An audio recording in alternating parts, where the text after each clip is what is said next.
நண்பர்களுக்கு வணக்கம்.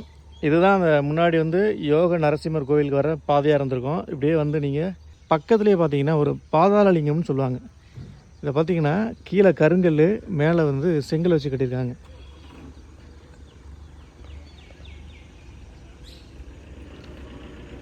இதில் ஒரு பெரிய சிறப்பு என்ன அப்படின்னா, இந்த லிங்கம் வந்து கிட்டத்தட்ட ஒரு 10 அடிக்கு மேலே இருக்குன்னு சொல்லி சொன்னாங்க. இதை நான் பார்த்துறேன்.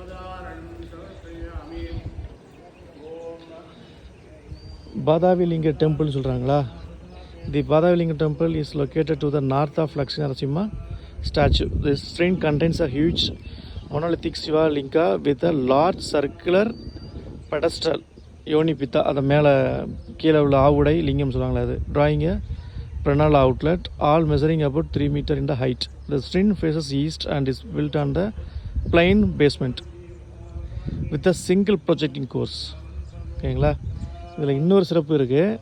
இது இப்போதைக்கு சிரமடைஞ்சிருக்கு. உள்ளே வந்து எப்போதுமே தண்ணி தேங்கி நிற்கும்னு சொல்லுவாங்க.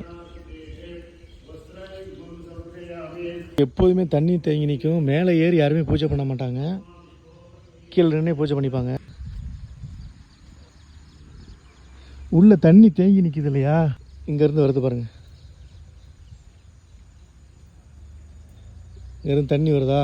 பின்னாடி ஒரு ஆறுலேருந்து தண்ணி வருது இல்லையா? இந்த தண்ணி வந்து இந்த கோயிலுக்குள்ளே இறங்குது. கோயிலுக்குள்ளே இறங்கி அப்படியே வெளியில் போயிடுது. ஒரே லெவலில் தண்ணி நிற்கும் இந்த கோவிலில். எப்படி வெளியில் போகுது, உள்ளே ஏறுது அப்படின்றது தான் இங்கே நம்ம கவனிக்க வேண்டியது. இப்போ வந்து உள்ளே பூஜை பண்ணியிருக்காங்க இல்லையா, அவர் வந்து அந்த பூக்களை எடுத்து அப்படியே அடுக்கி வைப்பார். இங்கேருந்தே கீழே நின்னே மேலே அடுக்கி வச்சுருவார். மேலே ஏறுறதுக்கு வழி கிடையாது, கீழே நின்னே அடுக்கி வச்சுருவார். கீழே நின்னே அந்த லிங்கத்துக்கு வந்து படையல் பண்ணிடுவார் இந்த ஆவுடை மேலே.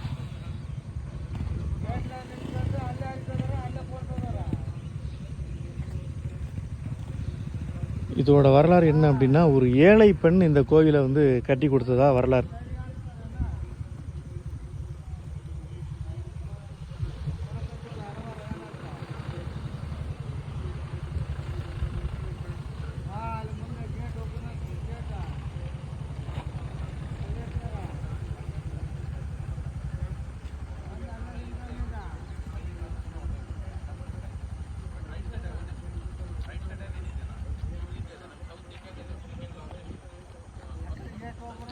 இந்த லிங்கத்தோட மேலே வந்து கண் இருக்கும், கண் லிங்கம்னு சொல்லுவாங்க.